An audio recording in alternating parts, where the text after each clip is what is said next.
Hello बच्चों, आइए question देखते हैं। जैव विकास से क्या समझते हैं? डार्विनवाद का वर्णन कीजिए और नव डार्विनवाद पर टिप्पणी लिखिए।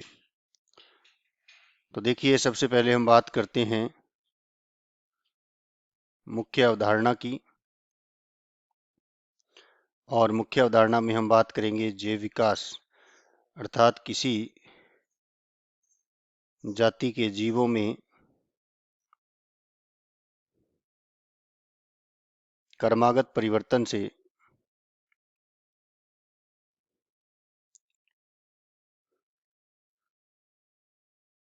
नई जाति के निर्माण की क्रिया को जैव विकास कहते हैं या जैव विकास कहलाता है। तो जैव विकास के संबंध में डार्विन ने सिद्धांत दिया था, और जो डार्विन का सिद्धांत था, जिसे हम कहते हैं प्राकृतिक वर्ण का सिद्धांत,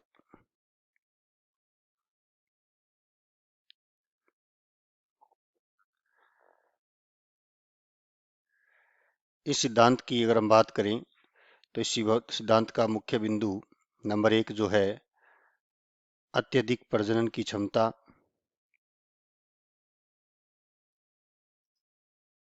यानी प्रत्येक जो जाति के जीव होते हैं वो प्रजनन कर अपने समान संतति उत्पन्न करते हैं, और उनकी संख्या बढ़ने के पश्चात जीवन संघर्ष, मूलभूत आवश्यकताओं के लिए जो जीव है उनको संघर्ष करना पड़ता है। और योग्यतम की उत्तरजीविता, अर्थात जिस जीव में उत्तम लक्षण होते हैं वही जीवित रहते हैं, अर्थात उनका प्राकृतिक वर्ण होता है। लेकिन डार्विन के सिद्धांत में कुछ कमियां थी, क्योंकि वह कुछ बातों को समझाने में असफल रहा था। इसलिए उसमें कुछ परिवर्तन करने के पश्चात नव डार्विनवाद दिया गया, जिसमें माना गया कि जाति की जो उत्पत्ति होती है उसमें प्राकृतिक वर्ण के योगदान के साथ साथ उत्परिवर्तन का भी योगदान होता है। उत्परिवर्तन के साथ साथ हम कह सकते हैं जीन अपवाह या प्रवाह जिसे कहते हैं, प्रवासन,